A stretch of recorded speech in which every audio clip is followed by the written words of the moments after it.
Hey everyone, welcome back to Real Analysis 1. This will be lecture 13 of the course. And in this section, we're going to turn our attention to limits and continuity. And we're going to begin with the idea of the limit of a function. So let's go ahead and jump into it. We'll call this section 4.1, limit of a function. Now, we've all seen limits. If you're taking real analysis, then you would have surely taken calculus.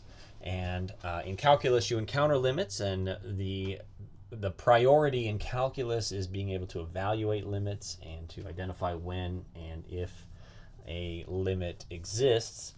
The priority in analysis is going to be understanding the machinery of limits and understanding how limits work and sort of the more rigorous underpinnings of limits. And so we're going to go ahead and do that in this section. We're going to start with just the definition of a limit, and this will vary somewhat from the definition that you may have seen in calculus, specifically with respect to the rigor of this definition. So let's go ahead and say let's let E be a subset of R.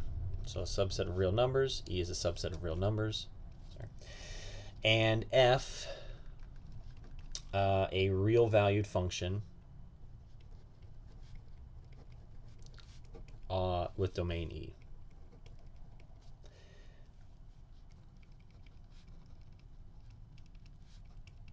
So E is a subset of real numbers, and F is a function defined on E.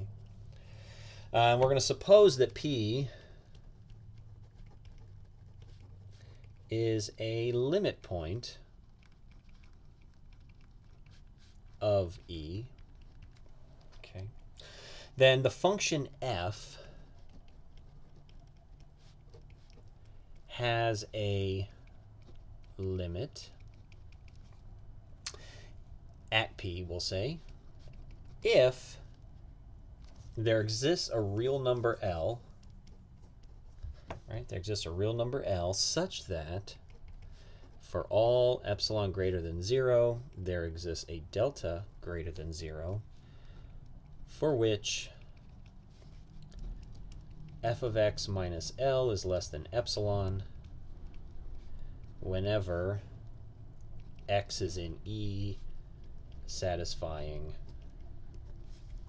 0 less than x minus p less than delta.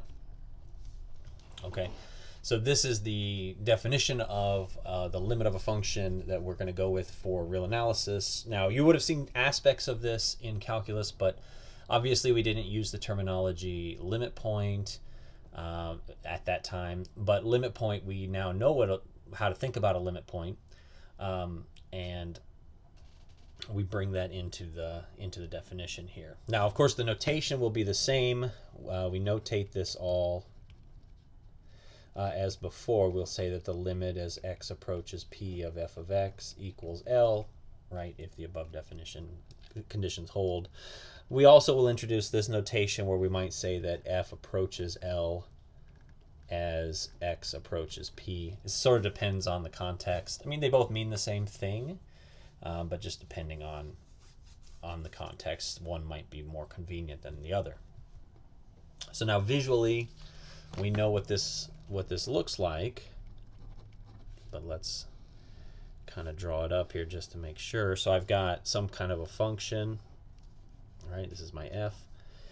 And I've got a limit point. I've got a point P of interest here. Now, P is a limit point of the domain of the function. It's not necessarily in the domain of the function, but it's a limit point of the domain. Or sorry, it's a limit point of the domain set, E.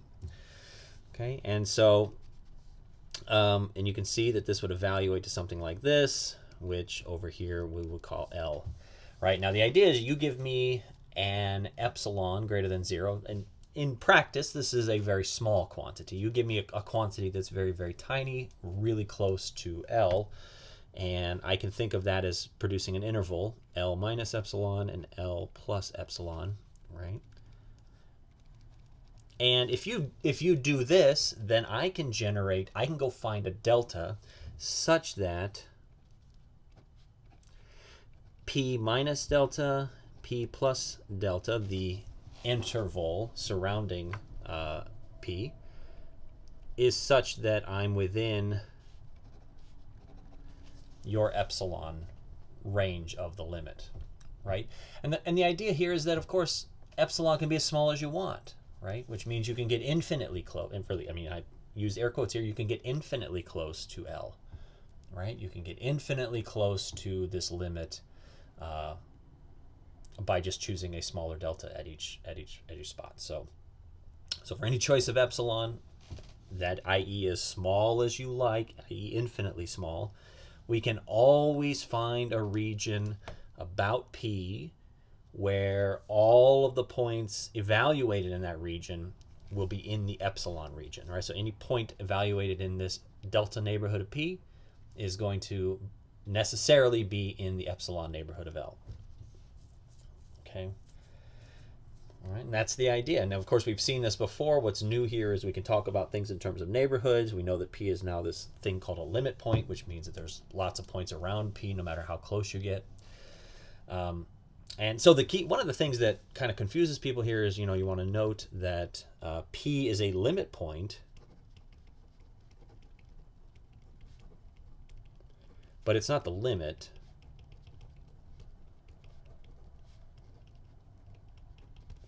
L is the limit, right? L is the limit. P is a limit point in the domain of the function. Okay. Right, so in the notation, remember P is down here. P is the point we're approaching in the domain. Okay. This is kind of this definition kind of harkens back to the definition that we saw in calculus, and just in this, it's the epsilon delta definition. You can also define a limit of a function in terms of epsilon and delta neighborhoods, which I think is instructive and helpful, given that that's the kind of language we've been using thus far. So to do that, you would say something like, if E is a subset of real numbers, and we'll say f is a function from E to R, and P is a limit point of E,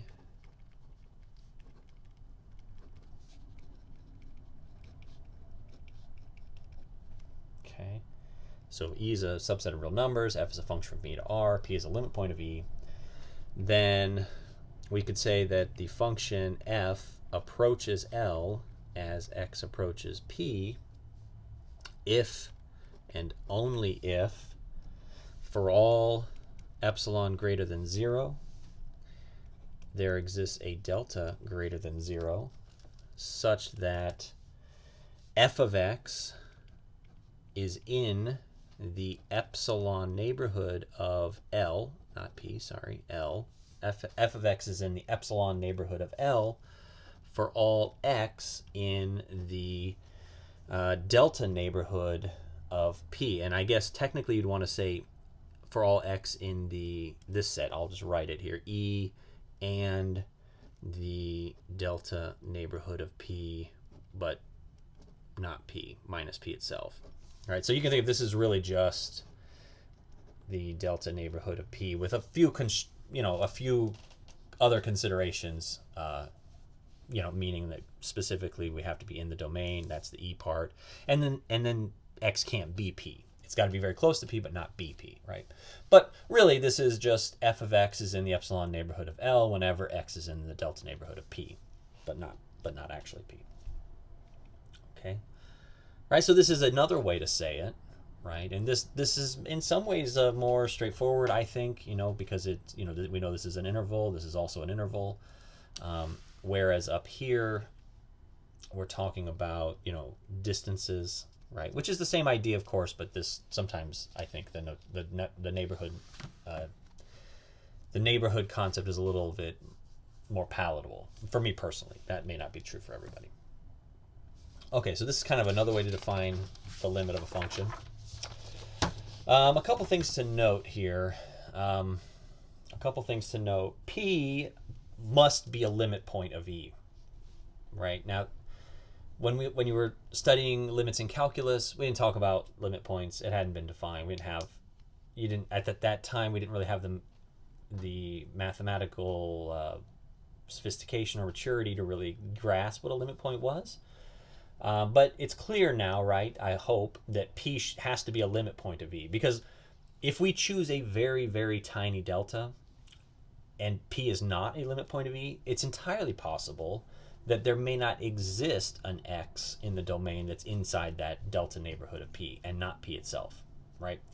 So in that case, we would say P is an isolated point of E, right?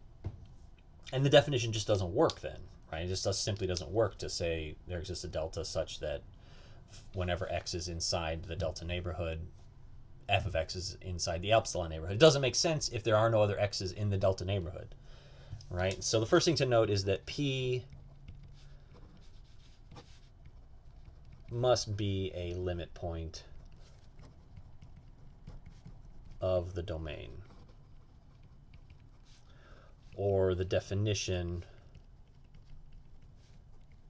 breaks down, right? If it's an isolated point, the definition surely does break down. Now, the other thing that's kind of related to this that I would say is that P does not have to be in E.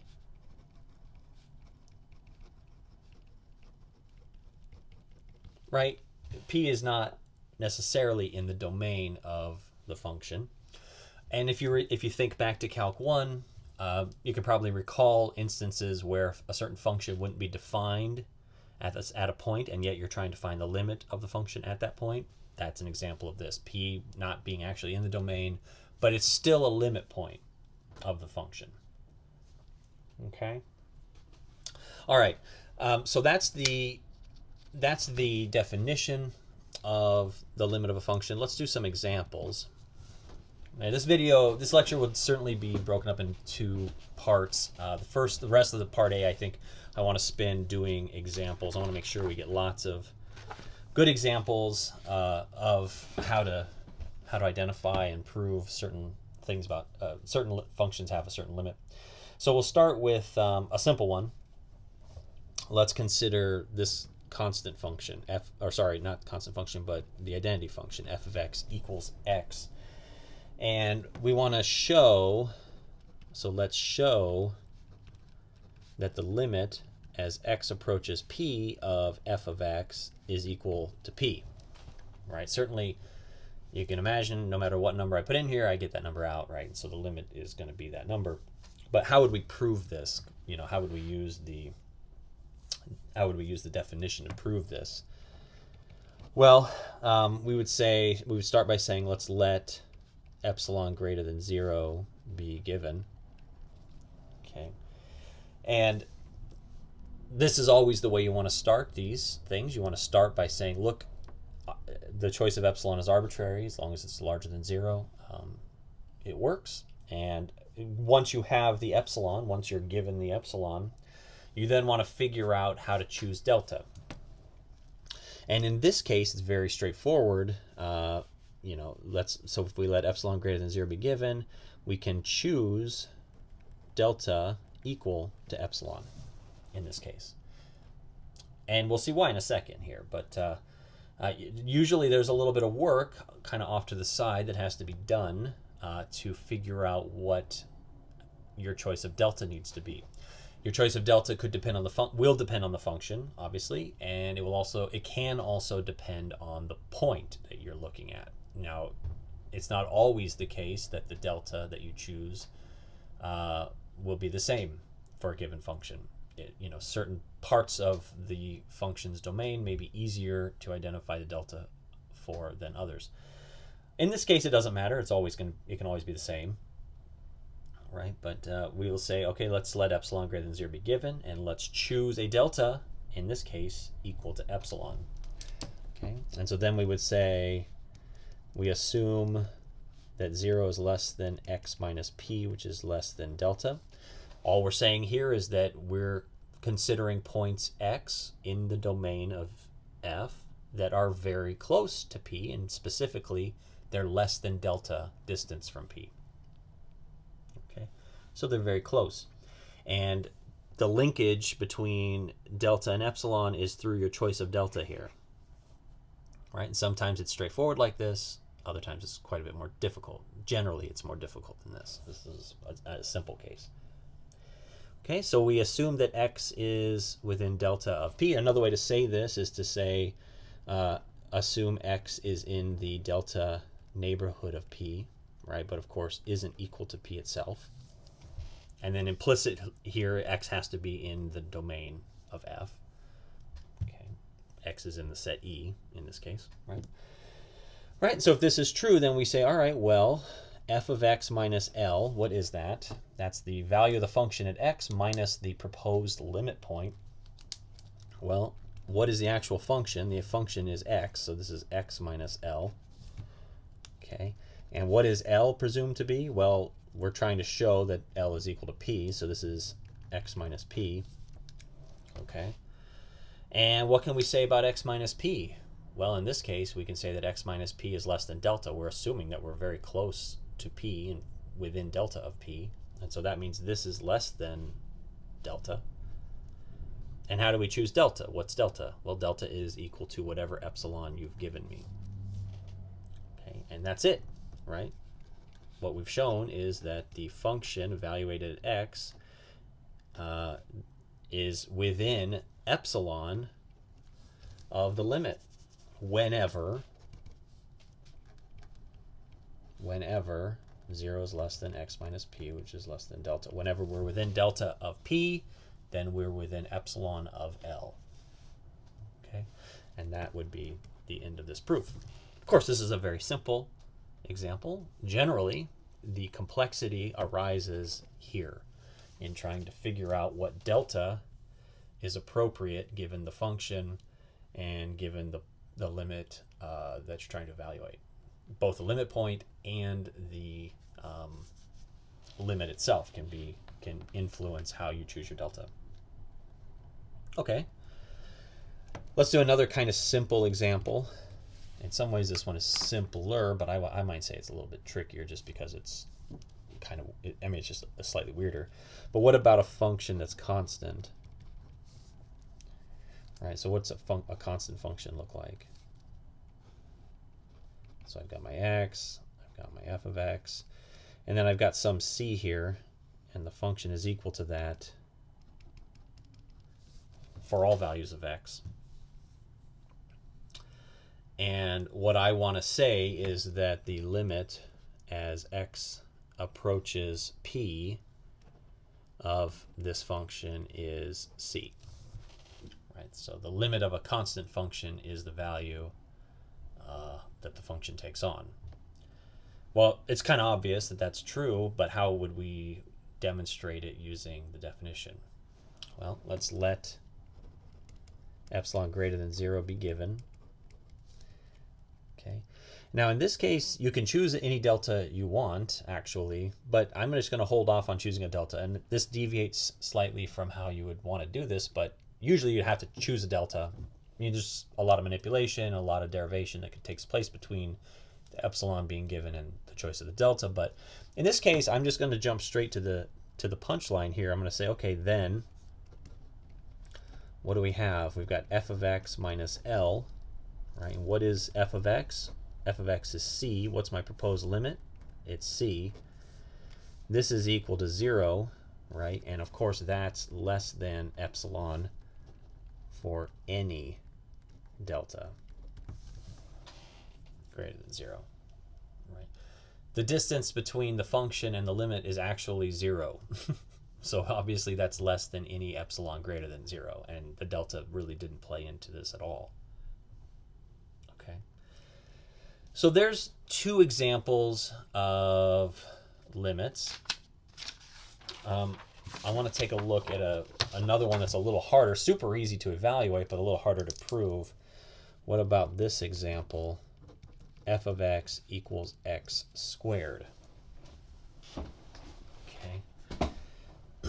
Now what we want to show, we're going to show that the limit as x approaches p of x squared equals p squared, basically. Okay, so we know we can, in the case of the quadratic like this, you just toss p into you evaluate the function at limit point and you get the limit. But how would we prove this? Well, here's a case where we're going to do a little side derivation. So I'm going to call this the proof, but this proof would you could streamline this proof and kind of put the derivation more towards the middle or even off to the side. So we're going to start by just looking at what the limit looks like. So f of x minus L, right? What is that? That's x squared minus p squared, right? Okay.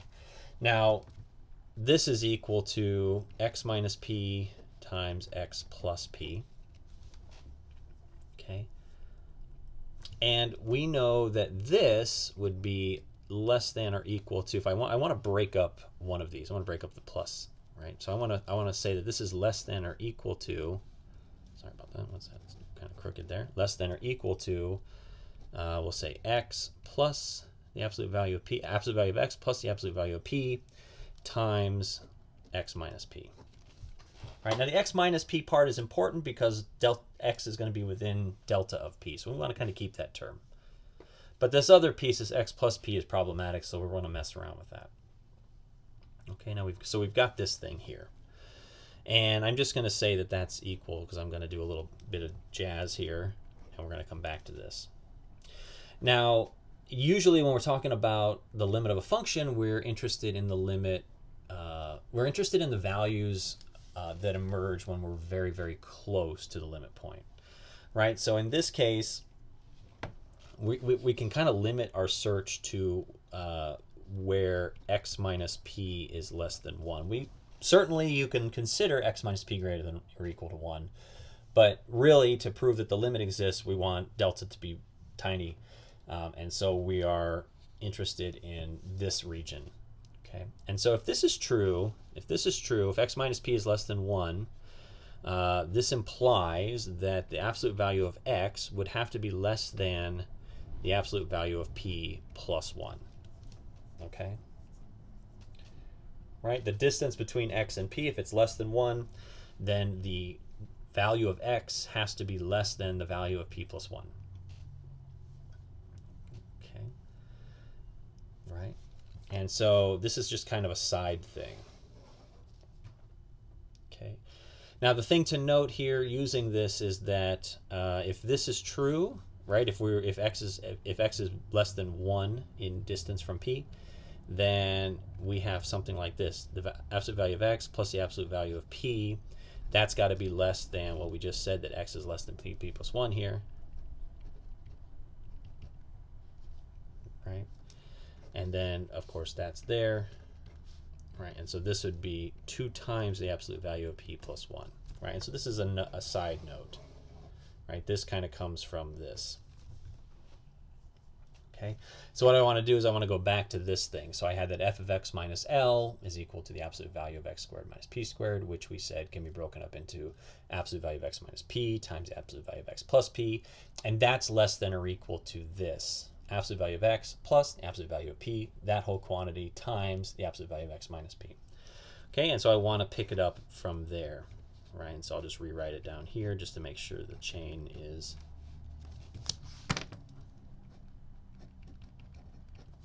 okay. And so this here, we know that based on the work that we've just done, is got to be less than or equal to 2 times the absolute value of p plus 1 times absolute value of x minus p. Okay. And so we've got x kind of boiled down to just this section here. And this other piece is just basically like a constant. Whatever p happens to be, this is just a constant. Okay. All right. So this is sort of like the side calculation that you would do. Okay. And so now the proof kind of starts.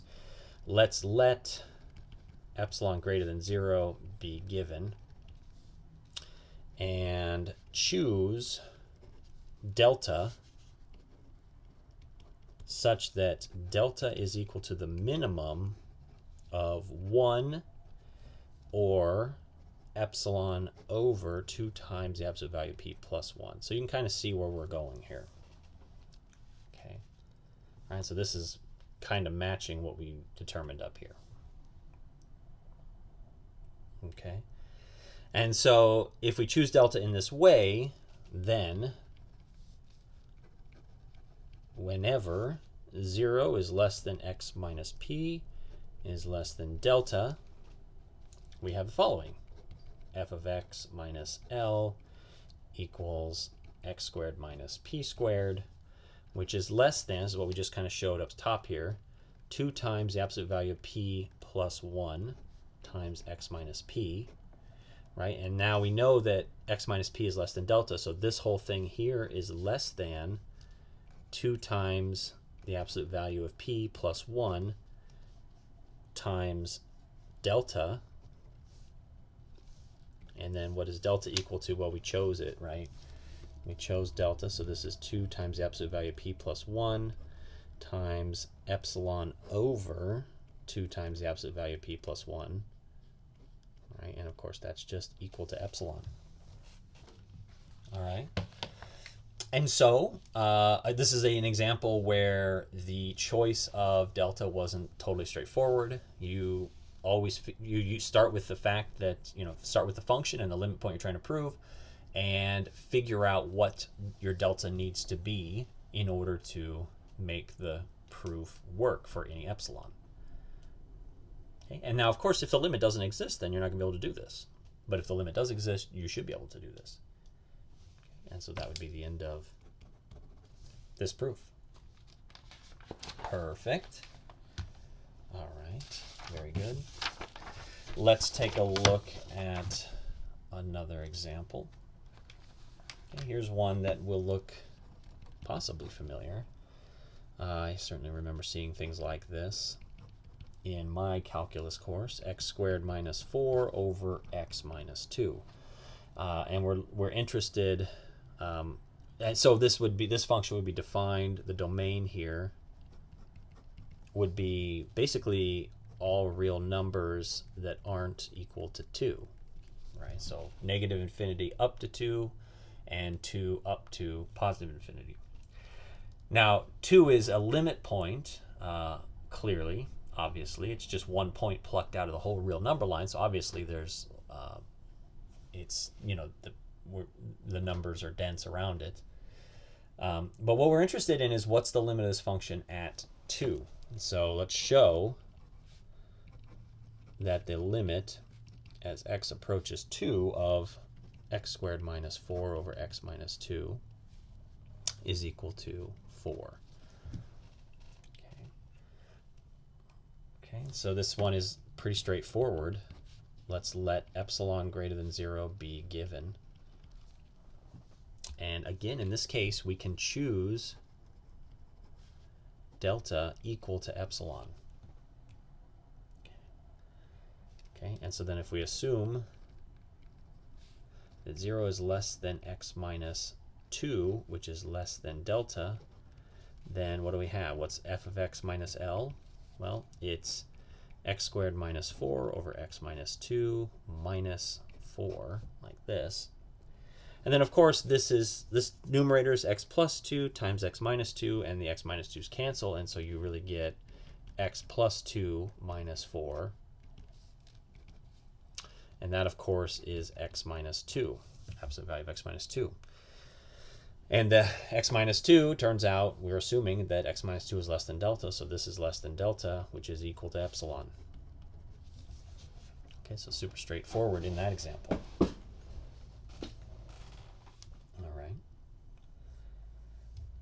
And so sometimes the function is really, and this is a great example because the limit point p equals 2, is not actually in the domain of the function. And so this shows you that, well, there's no difficulty there. So long as it's a limit point of the domain, then it still works fine. Right? So long as we can get infinitely close to the limit point, we're good. The definition works. You don't have to actually evaluate at the limit point. In fact, that's the whole point, right? So you're not at the limit point. You're close to it, though. Okay, here's a counterexample. We're going to define a really wonky function here. Let's let f of x equal, it's a piece function. It's either 1 or 0. And it's 1 whenever x is a rational number. And it's 0 whenever x is not a rational number. Now this function will not have a limit for any p in R. Now obviously this function is defined on all of R, so the domain of f here is all real numbers, but the limit does not exist for any p in R. You would just look at this and you say, well, either the limit is 1 or it's 0. And it turns out that there's no point in the domain of this function that you actually have a limit. Okay. And so how could we show this? Well, we basically, like, if you're trying to show that a limit doesn't exist, you need to just find a counterexample. You need to find an epsilon where the definition fails. So to show that a limit does not exist, we can find an epsilon where the definition fails. Okay. Right? And so what we want to do here is we're going to assume a fixed p in R, right? So we're just going to assume an arbitrary point in R, and that, and so because it's arbitrary, it's kind of a stand-in for basically any point in R, and we're going to let L be a real number, the limit be a real number, and we're going to set epsilon equal to the maximum of either the absolute value of L minus 1 or just L. Okay. And so I'm gonna. This is my candidate epsilon to fail the definition, right? Epsilon could be anything, right? Okay. All right. Now where's this gonna go? Well, let's suppose that epsilon is equal to L minus 1. Okay. Then, and I'll just say by previous theorem. So by previous theorem, we know that there exists an x that's a rational number such that 0 is less than p minus x, which is less than delta, for any delta greater than 0. For this x specifically. Well, sorry. Right. So what are we saying here? Well, we're saying that look, we're going to let epsilon equal the absolute value of L minus 1. And then this other thing is just kind of straightforward, right? We know that the rational numbers are dense in the reals, right? So we know that there's going to exist some x that's a rational number such that the distance between p and x is less than delta for any delta you choose. It doesn't matter. For any delta, like as small as you want, as large as you want. You can't make delta so small that there aren't other rational numbers nearby. Okay. And so then what we can say is for this x, then f of x minus L will be equal to, let's see, it'd be L minus 1. Oops. For this x specifically, then, we would say that the absolute value, so f of x is a rational number, right? And so f of x is equal to 1. Go back to the definition of the function. And this would be 1 minus L. Right? And in this case, 1 minus L, well, it's the same thing as our epsilon, isn't it? This is just equal to epsilon.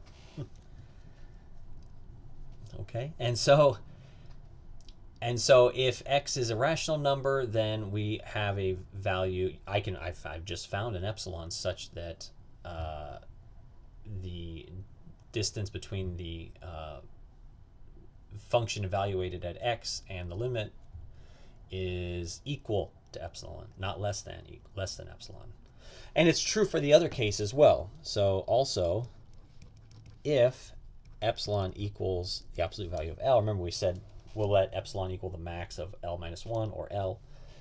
Right? Then for this, what can I say? Well, then for any delta greater than 0, right, there exists an x in the irrational numbers, right? Obviously, the irrational numbers are dense in R as well, with 0 less than x minus p less than delta, right? And then once I've got this x, this irrational x, then for this x, I can say, well, f of x minus L, right, is equal to, what's f of x if x is an irrational? Well, it's 0, and minus L, right? And so that's just equal to L, which is epsilon. So again, same situation. Okay. So with epsilon as we've defined it, for any delta, no matter how small, there's going to exist an x such that f of x minus L is greater than or equal to epsilon. All right, so let me write this down. This is kind of the summary. So therefore, with epsilon equal to the max of, L minus 1, comma, L, for any delta greater than 0, no matter how small you get, there's going to be some x with 0 less than x minus p less than delta, such that the distance between the value of the function and the limit is greater than or equal to the given epsilon. Right? And this works for any L and R, so the limit doesn't exist.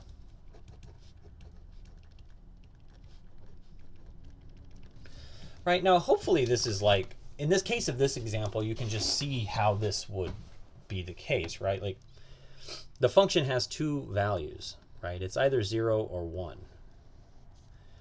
right? It's either 0 or 1, right? This is your x, so here's 1, here's 0. But there's no in-between values, and basically, I mean, and remember, we're talking about the continuum here, right? So the way I've drawn it is preposterous. It's going to look just like solid x's here every time you've got an irrational number, and solid x's here every time you've got a rational number.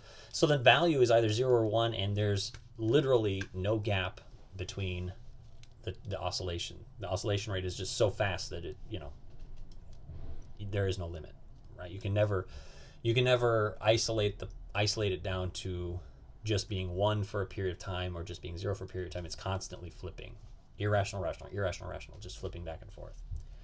Right? And so this one, I mean, clearly it's not going to have a limit, but showing that it doesn't have a limit is kind of a little bit of a different proposition.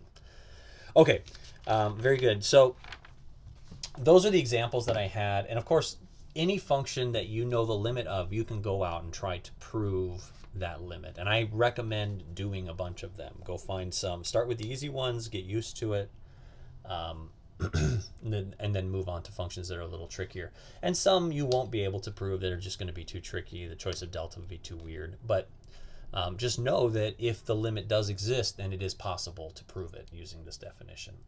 Right? Sometimes the methods required can be kind of tricky and a little sophisticated, but it should always work.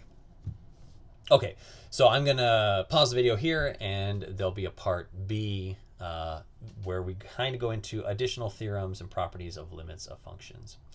So we'll see you then.